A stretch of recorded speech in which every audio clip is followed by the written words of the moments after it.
One aspect that is interesting and troubling is that on one level, these are violent protests and a lot of peaceful protests in Paris against the Paris Climate Accord because people are stressed by gasoline taxes imposed to discourage carbon emissions. One of the slogans protesters are using is Macron talks about the end of the world. We're concerned about the end of the month. So we'll talk about that and more. With us now is Alyssa Rubin, New York Times Paris Bureau Chief. Alyssa, thanks so much for this. Welcome back to WNYC. Thank you so much. Can we dive right in on that angle and that slogan? Macron talks about the end of the world. We're concerned about the end of the month. How much is the movement a backlash against fighting global warming? I don't think it has hardly anything to do with fighting global warming. There's a lot of support for that, and I think many of the people who are among the yellow vests, the gilets jaunes, are supportive of conservation and moving to different kinds of fuel that are less polluting.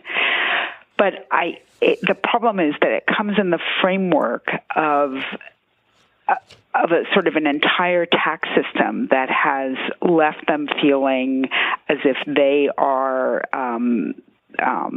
paying more and earning less.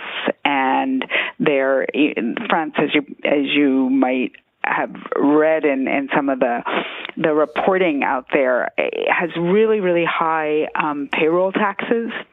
So even if you're paid a wage that might be quite reasonable, a lot of it is taken away in payroll taxes, and which goes towards things which people want, health care and unemployment insurance, and France is quite generous in that.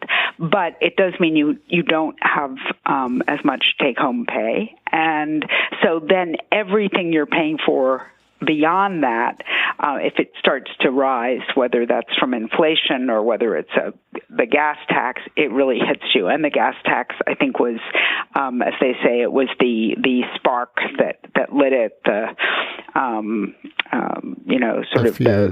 straw that broke the camel's back. We hear sometimes in this country that people in France are happier than people in the United States with that balance of higher taxes but higher public benefits. And here we have, more vulnerability to the ravages of the marketplace, less childcare. To take one example that's famous for, robust childcare services in France. So more vulnerability to the marketplace here, but lower taxes. But that people in France are generally happy with the balance that is struck there. Is that less true than we might think? Well, I think the difference is that I think what's changed actually, and you saw it in the Marine Le Pen National Front movement, and you're seeing it now from a much wider group in the Gilets jaunes movement, is a desire actually for more government sort of services and a greater government engagement. They don't actually feel they're getting enough for what they're paying, and that the government should be doing more. For us in the United States, that's kind of hard to imagine. But in fact, for instance, the government, in order to save money, over recent years has begun really reducing, for instance, train routes that go to little towns and villages out in the provinces. Well, for those people, therefore, their car becomes that much more necessary to go to work, to do their grocery shopping, to pick up their kids if they're, at school or at a neighbor's, whatever. And they because there's no public transportation anymore. So when then they're taxed more on something like gas or diesel, they feel like they're being caught coming and going, and so they're saying no, you can't do that. And similarly, there are things like they'll close what are called maternités, or places where preschool kids can be taken care of, and therefore you have to go to the next town. So everything really for people in certain parts of the country is heavily, heavily dependent on cars, and that's why this was so socially volatile, I think. Alyssa, how much is the Yellow Vest movement a parallel to the politics of the U.S. right now? I've heard some of this, that people in rural and exurban parts of the country feel cheated and ignored by urban elites, including on environmental policies, which of course are such a main talking point for Trump. Well, there are analogies, but I think probably they break down to some extent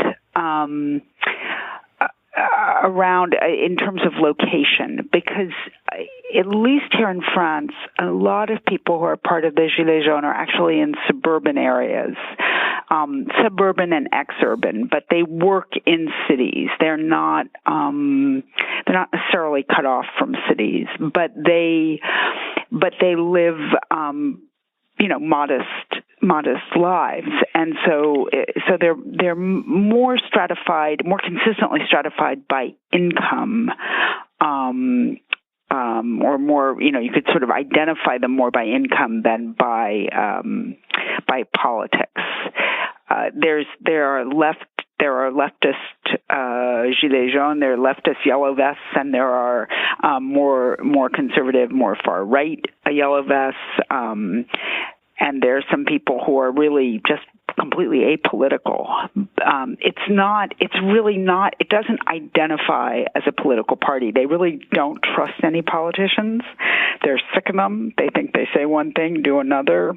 And so it's not, it doesn't really have a political home. That's weird to a lot of Americans who are probably having a tough time getting their head around this. How is it that left and right? I mean, I know in 2016 there was a lot of feeling that the establishment had let a lot of Americans down, so the Bernie Sanders movement flourished at the same time as Donald Trump. But ultimately, those two groups more or less hate each other. Is there something different going on in Paris? Yes, I think there probably is. Here, well, first of all, the far left here and its roots have certain things more in common with the far right. One thing they both agree on is high levels of government protection of people in terms of their social security, their health care, all of those things. And so they've both always wanted that to be expanded. It's essentially a very strong democratic socialist model which was a lot of what Western Europe had at one time, and now gradually countries have moved away from the kind of state regulation and towards more what they call liberal, but we would call more free trade, more capitalist approach. But these both on the far left, coming out of sort of admiration for the Soviet Union's ideals, and on the far right with a feeling of sort of anti-immigrant, and instead saying the money should, the government should spend its wealth on us, the people who are really here, or already here. Mm-hmm. There's been there's sort of convergence on that point, which is really interesting. And it is also, to some extent, there's some convergence even on immigration issues. Let's take care of the poor in our country first. So in that way, both left and right are seen as more, what might be considered more closer perhaps to the Trump constituency, but they don't have any of the Tea Party gestalt. They really want government. They don't want less government. Mm-hmm. And I think that's a really fundamental difference in Europe. There is not an argument here about the value or importance of government, whereas in the United States we are still fighting that war. How much government do we want? Do we want it at all? What role should it play beyond the police and an army?